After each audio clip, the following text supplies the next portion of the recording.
Have a great day. Informal farewells made easy. Hello, wonderful learners.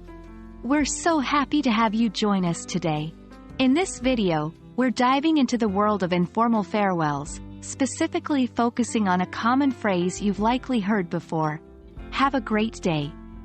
This phrase is a warm, friendly way to say goodbye, and by the end of this video, you'll know exactly when and how to use it. Let's start by understanding what the phrase, "have a great day," means.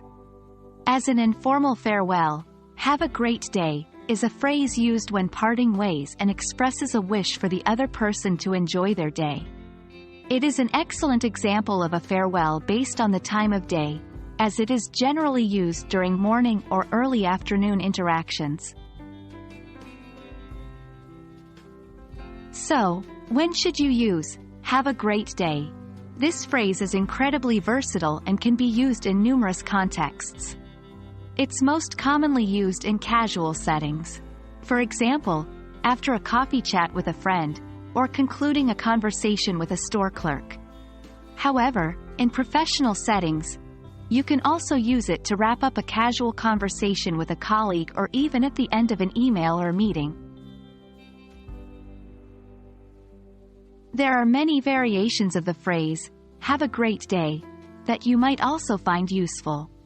Here are a few alternatives. Have a good day. This is slightly less enthusiastic than "have a great day," but is equally warm and friendly. Have a wonderful day.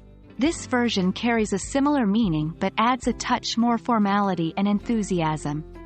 Have an awesome day. This version is more casual and a bit more upbeat. It's especially popular among younger speakers. Now, let's practice together. Imagine you're at a coffee shop. You just finished chatting with a friend and it's time to leave. How would you say goodbye? That's right. Try saying, "Have a great day." And what if you were concluding a professional meeting in a less formal setting? Exactly, you could say, "It was nice meeting you. Have a great day." Fantastic work today, learners! Now you're well equipped to use the phrase, "have a great day," and its variations in your daily conversations. Remember, it's all about practicing and using it in real-life situations. We hope you found this video helpful. Keep practicing and, as always, have a great day.